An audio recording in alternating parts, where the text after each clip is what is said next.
Voici une des 3 rencontres de Sophie, réalisées le samedi 13 juillet 2024 au Salon du Livre de Granville, intitulée Granville se livre. Pendant tout le week-end, une 60aine d'auteurs en tout genre sont venus à la rencontre d'un public nombreux dans la salle de RL et dans des conférences à l'extérieur grâce au beau temps. Selon son nouveau président Dominique Monneron, l'idée est de proposer chaque année une fête du livre et de la lecture sous toutes ses facettes, romans, jeunesse, BD, essais, reportages. Promenant mon micro, j'ai choisi, ou le hasard m'a fait choisir, quelques rencontres particulières. Pour cette 3e et dernière chronique au Salon du Livre de Granville, rencontre avec Guillaume Nel, auteur jeunesse, grand amateur et acteur du territoire, débordant d'idées nouvelles pour nos jeunes, et avec 2 éditeurs, Fille et Père, Anne-Cécile et Christian Fro, qui ont créé à Nantes leur jeune maison d'édition Cité des Livres, à la ligne éditoriale généraliste. Ils puisent leur énergie dans la mer, à l'ouest, de la Bretagne à la Normandie. Belle écoute! Bonjour à toutes et à tous. Aujourd'hui, pour les rencontres de Sophie, nous sommes à Granville. On entend les mouettes qui se manifestent quand je commence à enregistrer. Et nous sommes en effet près du port de Granville. Donc c'est le week-end du 13-14 juillet. Et il y a Granville se livre, le festival du livre de Granville. Et donc je vais faire une sorte de micro-trottoir des auteurs que je vais rencontrer. Alors il y a certains que je connais déjà, qui sont habitués, amoureux, je crois, de la Manche. Voilà, et donc je commence avec Guillaume Nel. Bonjour Guillaume. Bonjour Sophie, bonjour tout le monde. Alors, présentez-nous où vous en êtes dans vos éditions, dans vos livres, vos récentes publications.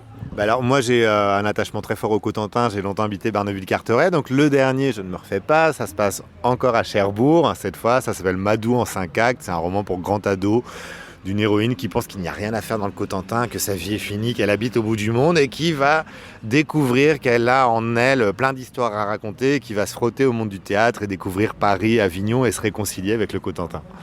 Oui, alors donc on part du Cotentin, on retourne au Cotentin. C'est le centre du monde, hein. C'est un peu comme Figueras à l'époque avec Dali. Moi, le mien, c'est le Cotentin, c'est Cherbourg, c'est Regnéville, c'est Saint-Germain-sur-Aie, Port-Bas. Et puis c'est un territoire que j'aime beaucoup, d'où la raison de ma présence aussi à Granville. Quand on m'a invité, tout de suite, je me suis dit, oui, Granville, évidemment, je viens. Voilà, alors c'est la question que je vais poser à tous les auteurs que je vais rencontrer et autrices, c'est l'attachement au lieu, enfin donc ça peut être Granville, ça peut être la Manche, ça peut être l'Ouest. Et alors vous avez, ça remonte à quoi votre attachement à la Manche À la première fois où je suis arrivé dans le Cotentin, je pense que c'était en 2004, j'ai vu ce petit bout d'Irlande, quand j'étais à La Hague, et je me suis dit, il y a ça en France, voilà, et donc j'ai décidé de m'y installer, et ce qui est assez chouette, c'est que c'est là que j'ai publié mon premier roman, ça se passait ici, et ensuite il y a eu d'autres histoires, et je garde un attachement très très fort au territoire, quoi. Donc vous étiez venu un peu par hasard en vacances? Complètement, en touriste, puis c'est un coup de cœur. Je suis pas du tout d'ici à la base, je suis du Maine-et-Loire, donc j'ai rien à voir avec le Cotentin, je connaissais par la météo, et par la météo quand on en parle à la télé, et donc vraiment j'ai adoré ce territoire. Ouais. D'ailleurs, oui, ça me fait penser que c'est un peu la même histoire que Stéphanie Maubé, à partir de laquelle vous avez fait d'ailleurs, vous avez inventé une fiction, mais qui part d'elle, un peu de son histoire. Exactement, mon premier roman, c'était Qui veut la peau de Barack et Angela, un roman jeunesse, un polar, un peu en mode Club des 5, qui s'inspire de l'histoire de Stéphanie Maubé, qui est maintenant maire de l'Essai, et qui à l'époque était un peu moins connue qu'aujourd'hui, un peu moins médiatisée, mais où ça me fascinait cette histoire de polar agricole avec des moutons, des enlèvements de moutons, tout ça, on va pas tout raconter. C'était ma première histoire, et ce qui est drôle, c'est que c'était il y a 8 ans, et ça continue de marcher. Cette année, ça a été distribué à tous les élèves de 6e du département, donc tous l'ont eu, il y a eu 6000 exemplaires de distribués, donc c'est une très très belle histoire. Ah oui, quelle reconnaissance pour vous. Très très chouette, ouais, très chouette, il y a vraiment, ça a mis un peu de temps à s'installer, et maintenant oui, je suis vraiment identifié ici, donc c'est très agréable de se dire, oui, en fait, on met en valeur un territoire, on s'y sent bien, et en fait, le département, les gens, les collèges, tout ça m'invite, et donc il y a plein de choses, et il y a encore d'autres choses que j'ai envie de faire ici. aussi. Donc on peut mentionner alors d'une part que vous êtes vraiment un défenseur de la littérature jeunesse. D'ailleurs vous avez été président, je crois, de... J'ai été président de la Charte des auteurs et illustrateurs jeunesse, qui est une asso qui existe bientôt depuis 50 ans, qui défend la littérature jeunesse, le fait qu'être auteur c'est un métier et que oui, la littérature jeunesse est une vraie littérature et qu'elle mérite d'être considérée, d'être médiatisée et puis d'être aussi rémunérée en fonction. Et alors on peut parler justement, puisque vous me tendez la perche aussi, de ce que vous faites. Donc vous allez revenir souvent dans la région parce que vous avez un projet sur 2 ans, à partir de la rentrée prochaine. Ouais, j'ai un projet avec un ami metteur en scène qui s'appelle Ayouba Ali. On a monté une compagnie qui s'appelle Ce soir, le ciel, c'est nous qui l'écrivons. Et c'est l'adaptation d'un de mes romans qui s'appelle Ton absence, qui parle d'homophobie, de discrimination. Et l'idée, c'est d'avoir une expérience théâtrale immersive, de réflexion autour du regard des autres, des discriminations, et d'aller dans les collèges éprouver le texte avec eux, avec les comédiens, avec le metteur en scène, voir comment il peut évoluer au plateau, mais en fonction de ce que vont nous dire les élèves, de comment ils et elles réagissent, puis après de créer vraiment la pièce pour que les élèves puissent la voir, assister aux représentations en se disant « j'ai participé au texte, j'en ai fait partie, c'est grâce à moi qu'on sait que ce dispositif d'expérience immersive fonctionne ». Ah, c'est fabuleux comme idée, ouais. Ça les rend acteurs et spectateurs. Ouais, oui, on est super emballés à l'idée parce qu'en fait, l'idée c'est vraiment de se dire comment on fait pour mettre les élèves au cœur du processus, de dire mais en fait, oui, je crois que en fait ça va, je suis pas homophobe ou je suis pas raciste, mais en fait peut-être qu'il y a des choses auxquelles je peux assister et finalement je ne réagis pas. Donc c'est comment on les met clairement, et le théâtre permet ça, de les faire expérimenter dans leur chair cet aspect-là, ces histoires-là, pour se dire ah mais tiens, comment j'aurais réagi et qu'est-ce que je peux faire pour changer de regard et puis évoluer aussi dans la manière dont je fonctionne et que j'active le vivre ensemble avec les autres. Ça va tout à fait dans l'esprit de l'évolution dans les collèges notamment. Je sais qu'il y a le projet phare, le programme phare plutôt, et puis non au harcèlement avec des travaux. D'ailleurs les élèves aussi parfois ils font des vidéos, etc. Donc ça peut être aussi un moyen de leur parler et de mettre en pratique en même temps, c'est ça ? Oui, parce que moi ce que j'aime dans la littérature jeunesse, c'est que c'est pas juste hors sol et dans mon coin. En fait, ce qui est intéressant, c'est d'être au contact. Moi, j'ai plus 14 ans, j'ai plus 15 ans. Donc, c'est comment j'intègre aussi leur regard, que je m'enrichis de leur expérience, de leur vécu, de leurs sensations pour nourrir mes livres, mes œuvres. Donc, il y a vraiment une notion d'échange autour de ça. Donc, j'ai aussi envie de voir ce que eux vont avoir à nous apporter dans ce dispositif. Est-ce que, justement, oui, vous dites, vous avez plus 14 ans, mais enfin, souvent un auteur, un artiste, il garde un peu une âme d'enfant. Mais si vous rencontrez beaucoup de jeunes encore déjà maintenant, est-ce que vous voyez une évolution dans les relations entre les ados? Est-ce qu'il y a plus d'ouverture? C'est vrai qu'on parle beaucoup de harcèlement quand même. Qu'est-ce que vous en pensez? Alors, il y a une meilleure conscience théorique, je trouve, des questions de discrimination, oui, on sait qu'il ne faudrait pas. Et puis, dès qu'on commence à creuser un petit peu, on se rend compte qu'en fait, on continue d'avoir les mêmes trucs qui reviennent. La culture du viol, les inégalités filles-garçons, le fait qu'on n'a pas la même manière ou possibilité d'appréhender l'espace public ou la cour d'école en fonction de si on est un garçon ou une fille, parce qu'il y a des trucs qui restent encore très présents. Et s'il y a une évolution que je vois par rapport à quand moi j'étais ado, j'ai l'impression qu'on leur met encore plus la pression aujourd'hui, mais aussi sur d'autres aspects. Enfin, je pense à Parcoursup, je pense au fait de tout de suite savoir dès la 4e, la 3e, ce qu'on va devenir, cocher des cases, remplir des catégories et de pas leur laisser le temps de se découvrir. Ils ont 14 ans, ils ont le temps et en fait tout de suite il faudra avoir des réponses à des questions toutes faites. Et ça, je trouve que c'est un vrai problème aujourd'hui. Voilà, donc il y a un travail à faire entre la conscience qui commence à prendre, mais après, pour que ça passe vraiment dans les mentalités, dans les habitudes, c'est plus long. Oui, ça prend encore du temps, donc d'où l'intérêt aussi justement d'aller prendre le temps d'aller avec eux, de discuter, d'échanger, enfin voilà, de faire des rencontres et puis de pas juste être là vite fait 1 heure et puis hop, ça y est, c'est fini, on a déballé 3 bouts de théorie, mais de prendre le temps de partir de leur vécu, de leur expérience, de leurs sensations et de voir comment ça s'applique à leur parcours pour que chacune puisse après trouver sa place sans se sentir jugé, regardé et puisse s'épanouir. Parce qu'en fait, moi, tout mon travail est autour de la diversité, du fait qu'en fait, c'est un peu ennuyeux quand on est tous et toutes les mêmes. Ce qui est intéressant, c'est qu'on soit différents et qu'il y ait vraiment des singularités qui s'expriment. Donc, moi, j'arrive avec mon parcours en leur disant, voilà, plus moi, je m'autorise à être singulier dans mon œuvre, dans mes personnages, dans tout ça, et plus ça fonctionne. Et dans mon parcours. Donc, en fait, si je pouvais vous transmettre un petit peu de ça, ce serait super. Ouais, bah c'est super parce que c'est vraiment un échange. En fait, vous transmettez des choses, mais vous prenez aussi ce qu'ils peuvent vous transmettre, justement. Vous les écoutez. Ah bah oui, moi j'ai besoin de savoir comment ils parlent, j'ai d'abord besoin de savoir ce qu'ils ressentent et tout. Donc c'est vraiment un échange, c'est vraiment discuter ensemble, sinon ça n'a pas d'intérêt. Le livre, ça sert à ça. Ça sert à discuter, ça sert à être pas d'accord, de pas avoir les mêmes sensations et de dire comment on aurait fait les choses et puis on en discute ensemble et puis voilà. Enfin c'est juste du dialogue, tant mieux. Est-ce que vous avez l'impression, puisque vous parlez du livre, et puis on est au Salon du Livre de Granville, mais que le livre, chez les ados, ça diminue vraiment ou pas, ou il y a un espoir Bah, y a de l'espoir, toujours. Après, moi, je pose toujours la question mais en fait, on embête toujours les ados avec la lecture, mais est-ce qu'on se pose la question des adultes? Est-ce que les adultes lisent? Est-ce que les adultes restent rivés tout le temps les yeux à leur écran de téléphone? Donc, en fait, c'est un problème aussi, de manière générale, que de ne pas être capable de plonger dans un livre et de s'autoriser, non pas à s'ennuyer, mais à être sur un autre temps, quelque chose de moins immédiat, qui est très, très agréable. Et donc, ça ne concerne pas que les ados. Et donc, il y a encore beaucoup d'ados qui lisent. Il y a une littérature ado qui est foisonnante.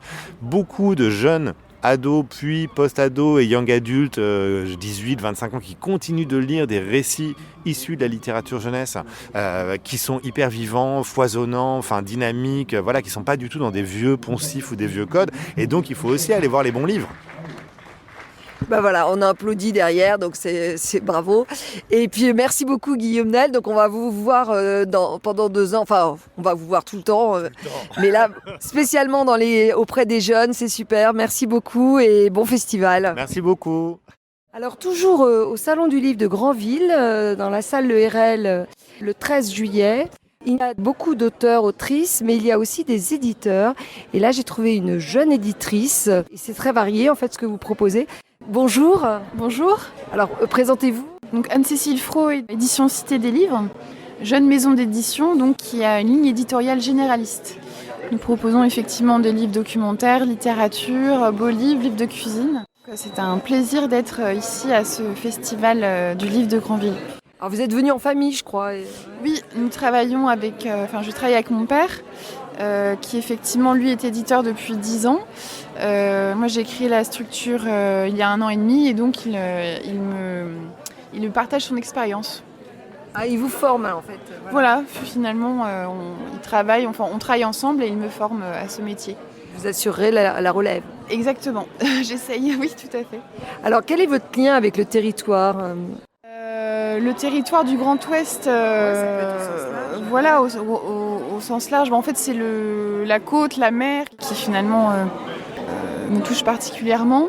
Effectivement, nous avons des livres documentaires autour de cette thématique, le littoral, la Bretagne, mais plus largement les sensations, la puissance de la mer anime, je trouve, personnellement. Le quotidien en fait, c'est une ressource pour puiser de l'énergie et continuer de travailler dans ce domaine qui est quand même un domaine assez exigeant et qui est assez enivrant aussi. C'est une belle découverte pour moi de ce métier. Et la Cité des Livres, alors vous êtes situé oui, au bord de la mer Alors Nantes, c'est pas très loin de la mer. C'est un port, il y a le port de Nantes, la Loire. Effectivement, il y a un lien avec l'eau finalement au-delà de la mer qui est très fort. Ouais. Et qu'est-ce qui vous avait donné envie de devenir éditrice ? Disons que mon père m'a proposé en fait et mon métier d'origine qui était le graphisme et l'illustration, il y avait finalement un lien. Avant je faisais des couvertures, ce genre de choses et je me suis de plus en plus impliquée jusqu'à créer ma propre structure, donc à être complètement fascinée par ce métier, par les rencontres avec des auteurs, l'élaboration de projets. Enfin, j'ai trouvé que ce métier était vraiment fascinant.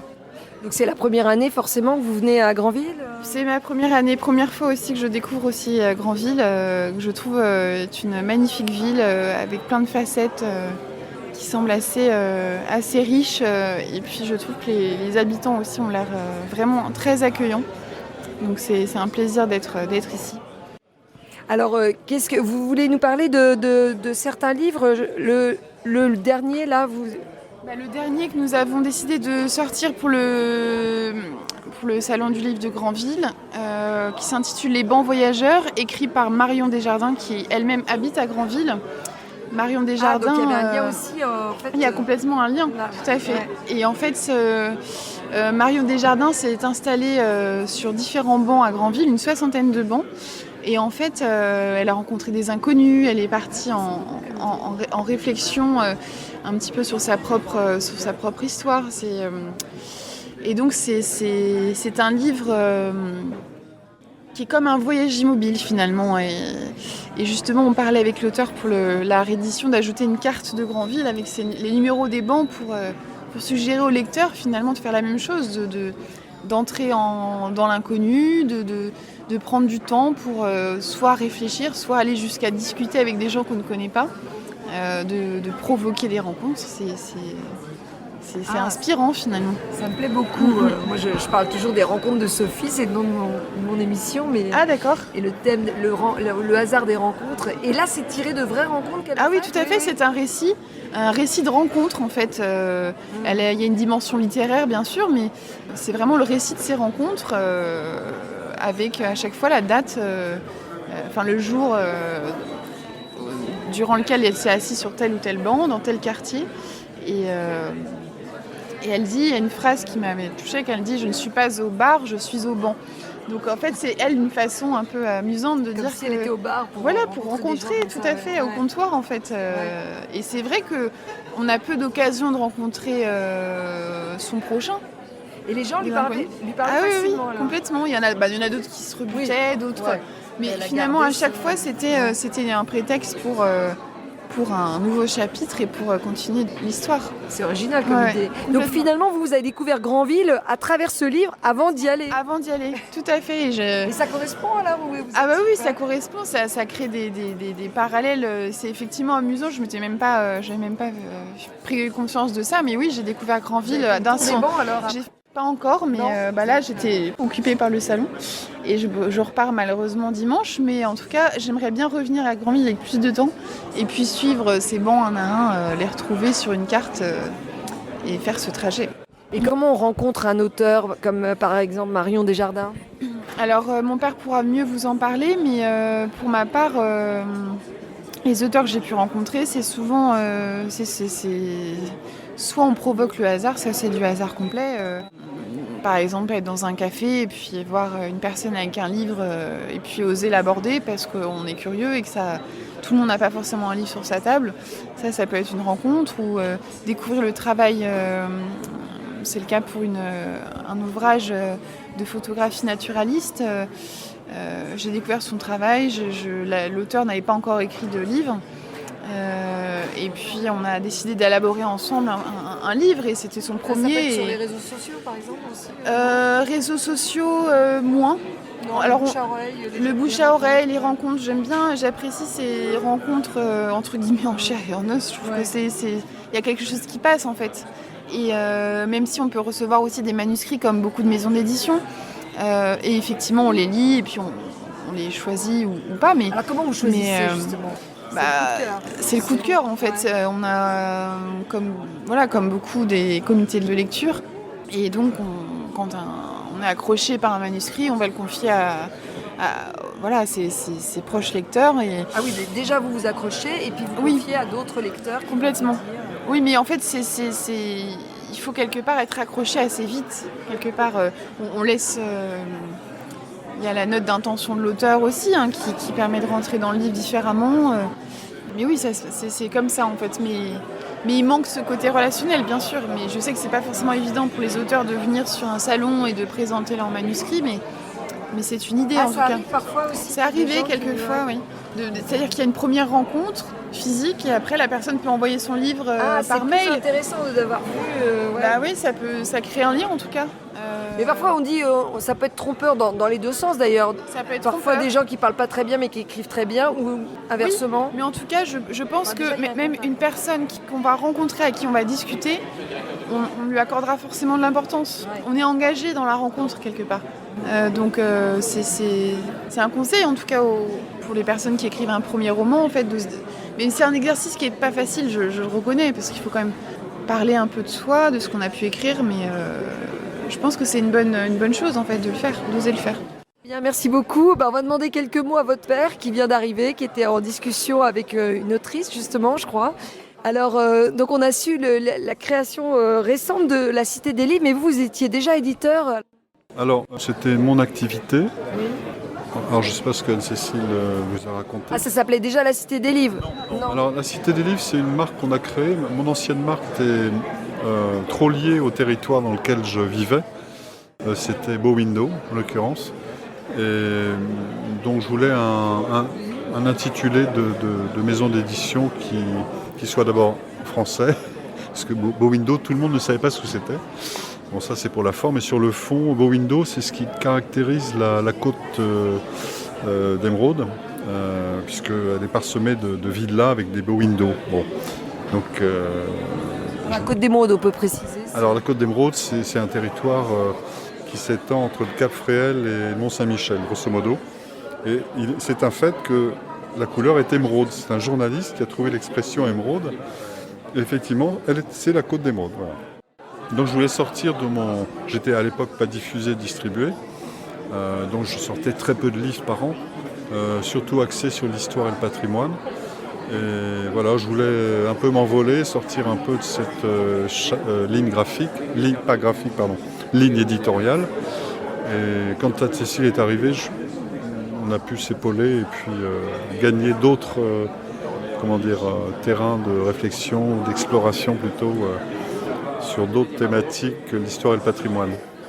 On a discuté justement pour savoir un petit peu comment vous choisissiez, donc au coup de cœur, et puis avec aussi une équipe de lecteurs. Et vous arrivez à vous mettre d'accord? Parfois vous avez des discussions, vous n'êtes pas d'accord sur des auteurs? Globalement, on a les mêmes attirances pour les mêmes sujets. Bon, maintenant, Anne-Cécile peut avoir des attirances vers des sujets qui sont peut-être plus liés à sa génération. Oui, bien sûr. Ah oui, oui. Mais globalement, on est toujours tombé d'accord sur les sujets à explorer. Alors c'est quoi les sujets qui sont plus de votre génération, Anne-Cécile? Par exemple, un sujet autour de la biodiversité. Ça peut être ça, un sujet récemment sur l'hypnose aussi. Bien que ça puisse être finalement transgénérationnel, mais voilà, pour l'instant je vois ça en sujet qui pourrait être un peu différent. Donc c'est intéressant finalement, un homme, une femme, pas la même génération, vous êtes complémentaires en fait. Oui et non, parce qu'on est tous les deux, très imaginatifs, très créatifs. Anne-Cécile dans le graphisme en l'occurrence, mais pas que. Et moi plutôt dans le texte, mais pas que non plus, puisque je m'intéresse aussi au graphisme, enfin bref. Donc je pense qu'on n'est pas vraiment complémentaires, on est plutôt les mêmes. Les mêmes à 2 générations d'écart. On soit entouré de personnes qui nous complètent. Oui, c'est ça. Parce que... Exactement. Ouais. Oui. Ouais. On a des collaborateurs ou des collaboratrices principalement qui sont effectivement complémentaires. Très bien, alors vous reviendrez au Salon du Livre? Oh oui. Oui, avec plaisir. Oui, parce que c'est très vivant. Il y a eu beaucoup de fréquentation. J'étais venu l'année dernière, c'était pareil. Bon, il y a des auteurs de renom. Et puis le public achète volontiers, donc c'est parfait.